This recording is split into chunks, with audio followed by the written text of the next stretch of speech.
Today is the day we're going to take a deep dive into Skydance's Behemoth on the MetaQuest 3 or 3S. The code for this game was provided to me a few days before release by Meta, thanks Meta team for that, and as always I can and will talk about the good, the bad and the ugly in all my reviews. The version I've played is the pre-Day 7 patch that's going to go out, so bear that in mind. Although it won't change much I'm sure, it may solve some of the issues like cutting out sound and pop-in I mention later in this review. Quick note directed towards the description of my video. Down there you'll find my official Meta affiliate links that get you 20% off Behemoth at the time of recording this video and a whopping $60 or £50 store credit on the purchase of a Quest 3 or 3S, along with of course the free Batman Arkham Shadow and 3 months free Quest Plus subscription service. So what's Behemoth?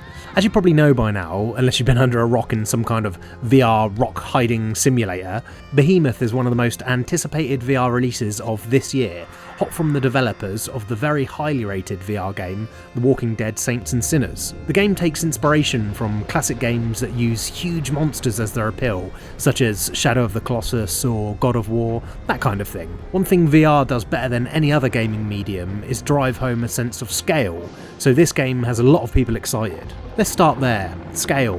What are the behemoths like? How does the scale come into the gameplay? And do the visuals impress? I'm thrilled to say that these behemoths are absolutely stunning. I've never seen anything like this. Asgard's Wrath 2 does a stellar job, but not like this. Being in this snowy, frozen over seaside dock, approaching the massive, colossal-sized walrus boy is a sight to behold. The art team have done a fantastic job of giving the giants atmospheric perspective, which is essentially the atmosphere being visible between your eyes and really large objects a long distance away. It just makes the creatures feel so believable. And then there's the animation on the beasts. The large, hulking big lads slumber across the plains at the perfect pace, giving the sense of the incredible weight they have. As their feet slam on the floor, the earth is uprooted, and if you get too close, you get slammed back, and that's if you're lucky. So that's the behemoths. Let's talk about the story. Why are you knocking about trying to kill these big fellas? Well, your character Ren, fresh with a nasty curse that turns their skin all mouldy, is set out to destroy the behemoths, as they believe it will remove the curse. Along the way you meet two characters who are competing for Ren's allegiance, and much of Ren's struggles are finding out who to trust. The only thing that Ren is sure about is that they want to kill everything in their path. The story is pretty serviceable. I enjoyed the voice acting very much. Again, another VR title that smashes the voice acting. You also find various collectible skulls and scrolls that will give you a fully voice acted story snippet throughout. Let's check out some of this voice work, shall we? Been a long time since I've laid eyes on Dread Stag. Forgot just how big he is. You called it a force of nature. Scout the area while I track the behemoth. We can finish them all. Got the bastards down here? That's one less enemy when we raise our new kingdom. I like how you think.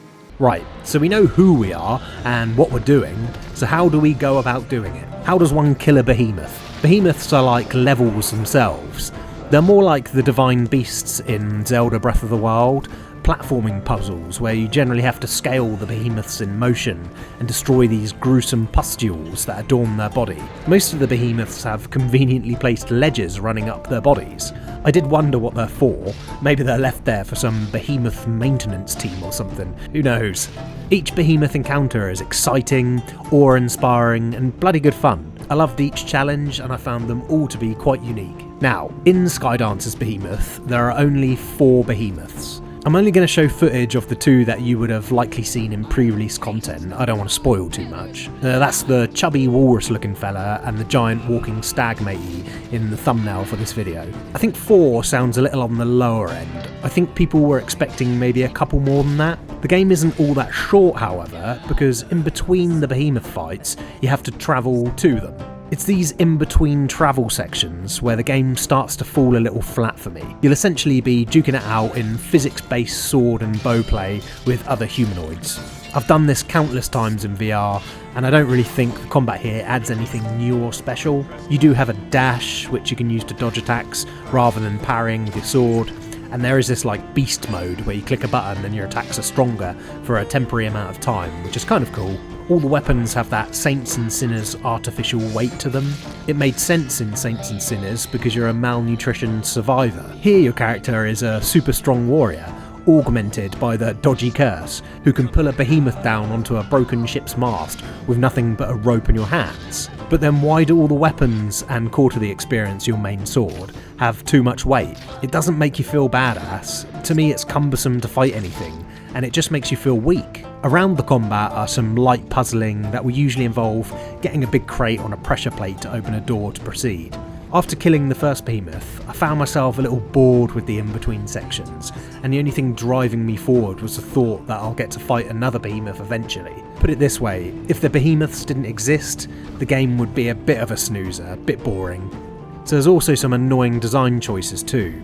For instance, sometimes it's not clear which is the primary route and which is a side route. While I like that in an open world game, it doesn't feel good in a linear experience like this to know you just missed out on collectibles because the route you're meant to take is a 50-50 chance. You'll make an educated guess as to which route is the side route to get those sweet collectibles, and then a door will slam shut behind you because, you guessed it, you picked wrong. Of course, the counter argument to that is you just have to play through again, right?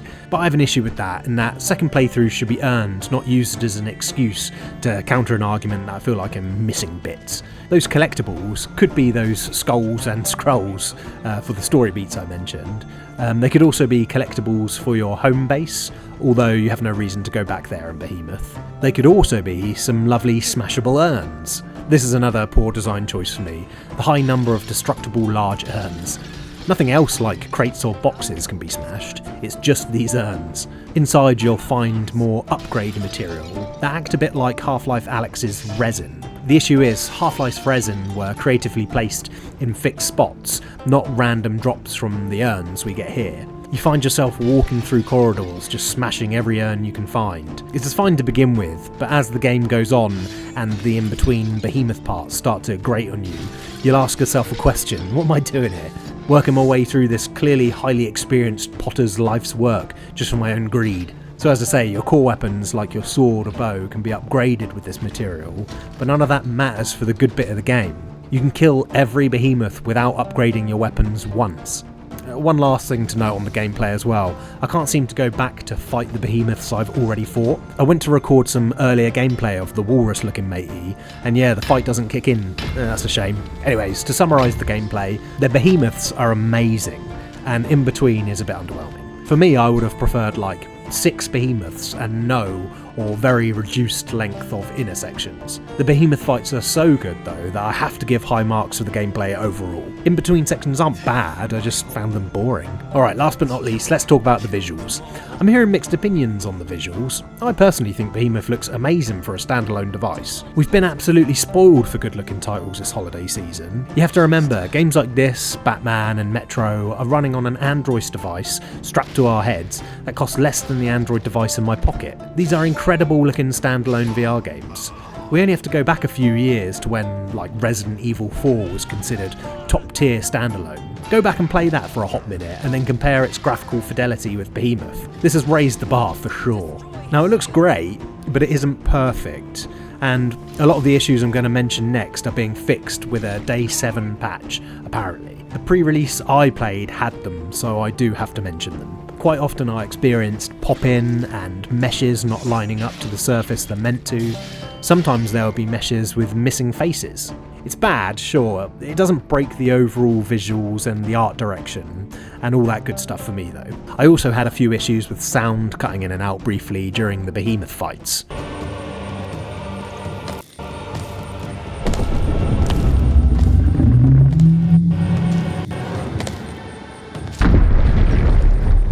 As I mentioned, hopefully all this will be cleared up on the Day 7 patch. The PSVR 2 version got a Day 1 patch, and that did fix a lot of the issues I'm told. Behemoth is overall a solid game that has some of the best uses of scale I've ever seen in gaming, full stop. It's got a rather underwhelming core gameplay loop, but I have to look over that as the Behemoth encounters are some of the best VR experiences I've had to date and are truly memorable moments I'll think of years to come. Does Behemoth compete for Game of the Year? Yeah, I reckon it definitely could. Thanks for watching, see ya! First of this year's Big Four has arrived. That's right, the Quest 3 and Quest 3S exclusive Batman Arkham Shadow is out. Is this the VR chosen one that everyone has been hoping for, or will it quietly slip into the forgotten shadows while we try and enjoy the other amazing VR games coming out this year? I'm going to try my best to keep this a spoiler-free review